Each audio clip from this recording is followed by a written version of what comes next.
Em 2025, mais craques estarão presentes aqui no nosso futebol brasileiro e eu, depois de alguma repercussão que eu vi alguns canais falando sobre como o Zubeldia poderia escalar o Oscar, resolvi dar aqui os meus 2 centavos explicando algumas ideias que eu tenho de como utilizar o Oscar para potencializar a equipe. Vou dar aqui algumas ideias sobre como eu usaria o Oscar. Se você tem interesse em ver eu falando sobre essas ideias em outros times, como por exemplo, o Palmeiras acabou de anunciar o Facundo Torres, que veio do Orlando City, ainda tem possibilidade de anunciar o Paulinho, que era do Galo, enfim. Tem interesse em eu falar como eu montaria a sua equipe, o time que você torce? Comenta aqui embaixo que pode ser o tema do meu próximo vídeo. Então hoje, como eu usaria o Oscar no time do São Paulo. Agora eu vou mostrar o que é a minha ideia base para o São Paulo 2025. Seria esse posicionamento, essa ideia de jogo que eu apresentaria para os atletas. Seria o ataque no 3-1-3-3 ou 3-4-3 diamante, famosa tática do Johan Cruyff, que eu sou muito fã. E acredito que com as atletas que o São Paulo tem hoje, ela é possível sim de se aplicar com eficiência. Fazer um São Paulo um pouco mais ofensivo, o que na minha visão, todas essas equipes, Palmeiras, São Paulo, Flamengo, o Santos que subiu agora para a Série A, precisam ser equipes que pelo peso da camisa, pela torcida, devem propor o jogo, devem ser equipes ofensivas, principalmente jogando em casa. Precisa ter muito posse de bola, precisa dar 20, 30 finalizações a gols, precisa encurralar o time adversário, precisa empurrar eles para trás. Como funciona então o 3-1-3-3 ou o 3-4-3 do João Vitor se eu fosse o Luiz Zubeldia em 2025? Primeiro que o sistema base 4-2-3-1 permite com muita facilidade a gente transferir esse esquema para o modelo ofensivo. Nesse caso, eu colocaria 3 zagueiros para fazer essa primeira linha de 4 e um volante. Poderia ser o Luiz Gustavo, se o Pablo Maia não estiver pronto, mas com o Pablo Maia recuperado e pronto para jogar, seria ele. Ele é um volante, daria bem defendendo numa linha de 4. Ele tem uma boa estatura, bom físico, ele é forte, então funcionaria para ele defender também a área caso a gente precise defender num bloco recuado. Mas, como eu falei, jogos em casa, jogos no São Paulo tem que propor o jogo, dificilmente o São Paulo vai ser exposto a defender em bloco baixo. O Pablo Maia seria um dos zagueiros centrais. E aí o sistema fica muito simples de se visualizar. Você deixa o centroavante com bastante profundidade, abre 2 pontas com características de drible, com características de 1 contra 1. Então na esquerda eu colocaria Ferreira ou William Gomes, jogadores de pé diferente, justamente para poder variar quando eu troco eles. William, drible mais para fora, Ferreira, drible mais para dentro. Mesma coisa na direita, Lucas, drible mais para fora, ou o Eric, drible mais para dentro.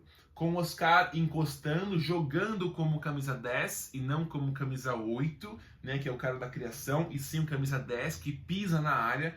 Por isso que nessa função, Oscar e Luciano seriam as peças a brigar por essa posição. Luciano que também faz essa função de poder até fazer uma dupla de ataque. O Oscar não chega tanto a ficar lado a lado com o Caleri, mas poderia ser esse camisa 10, ou até o Lucas jogar essa posição e o Eric atuar aberto aqui, ou seja, são funções que vários atletas conseguem executar, o que torna nosso sistema menos previsível, mais fácil de alterar o esquema durante a partida sem queimar uma substituição e mais fácil de variar o sistema ofensivo durante a temporada para sempre manter alta eficiência, mesmo com lesões, suspensões, enfim.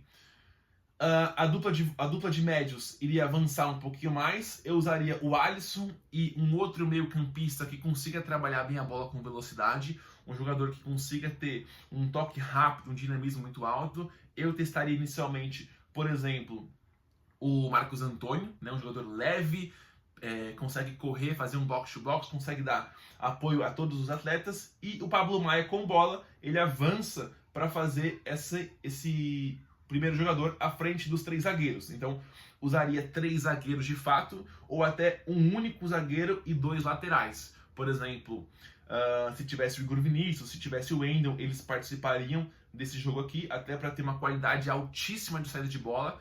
Geralmente, laterais têm uma qualidade técnica um pouco mais aprimorada com relação aos zagueiros. E o Pablo Maia subindo para fazer esse losango.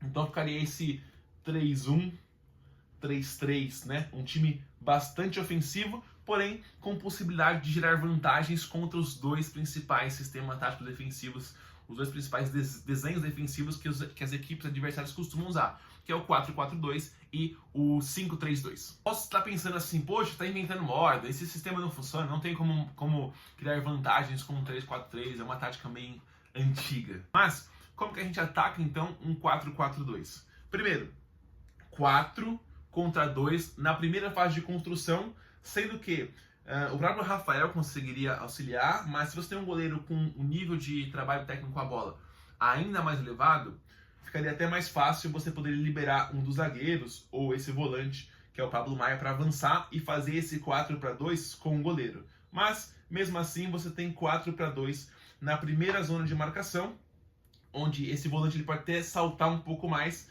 para impedir com que os 4 do meio de campo avancem para tentar igualar essa vantagem numérica inicial. Então, 3 contra 2 tem vantagem numérica, essa bola ela pode passar pelo meio, se a marcação fecha em linha.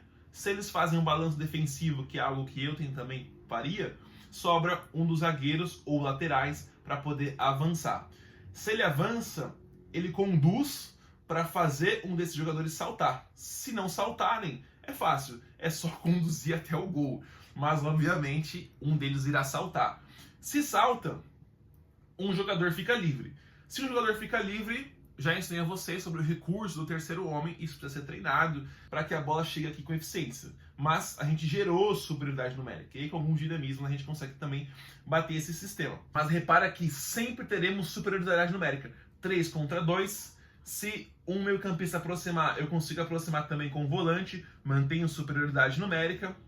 O lado oposto, se ele aproximar para balançar, eu tenho a inversão livre, para poder inverter esse jogo, caso eles queiram fazer um 4 contra 4.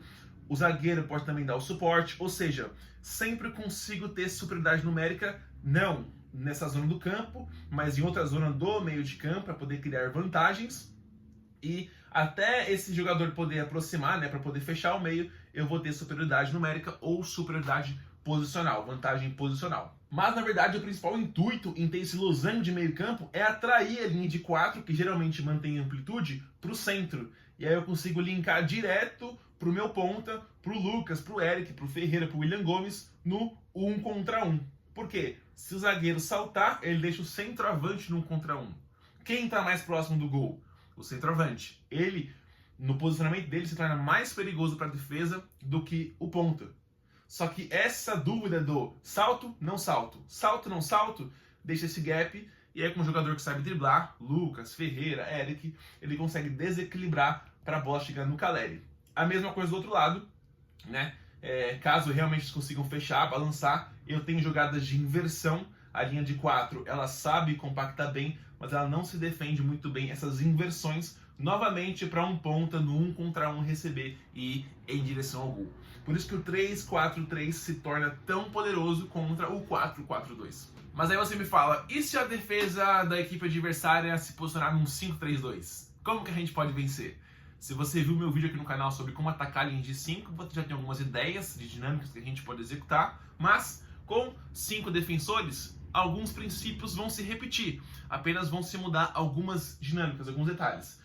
Os 3 atacantes precisam permanecer em amplitude e profundidade para manter essa linha de 5 lá atrás, para a gente gerar essa superioridade na primeira linha, 3 contra 2, e na segunda linha já tem superioridade numérica, 4 contra 3, onde pode haver também a superioridade dinâmica, do, por exemplo, caso a bola saia por esse lado, como eu falei, o meia gerar amplitude, o volante aproximar, o camisa 10, o caso o Oscar ele aproximar, indicando que os jogadores do time azul tenham que balançar para gerar esse espaço aqui, chegar com a bola nessa região.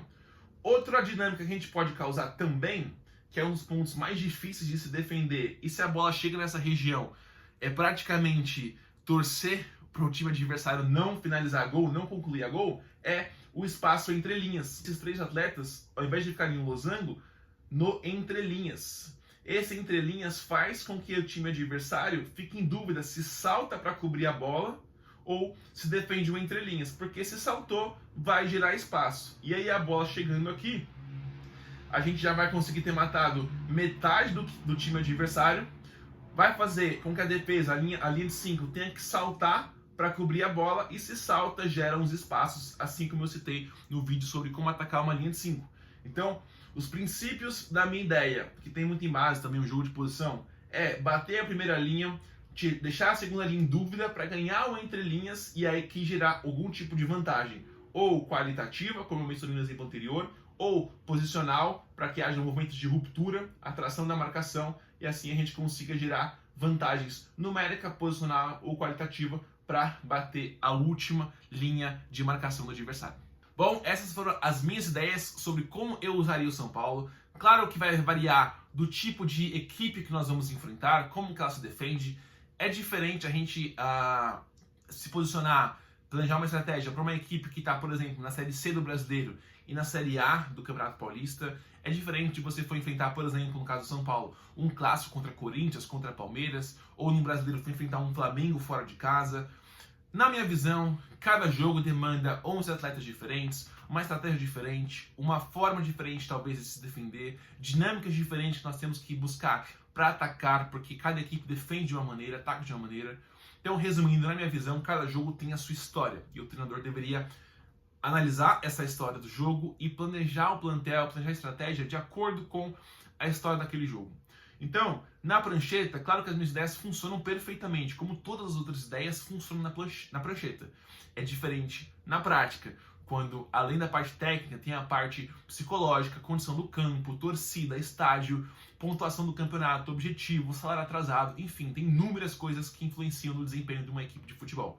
Mas hoje eu mostrei um pouco das minhas ideias, como eu usaria o Oscar como um 8 ou como um camisa 10 e como todo o time do São Paulo jogaria para que em 2025 a torcida tricolor tenha a felicidade ali e a alegria com o seu clube sendo campeão.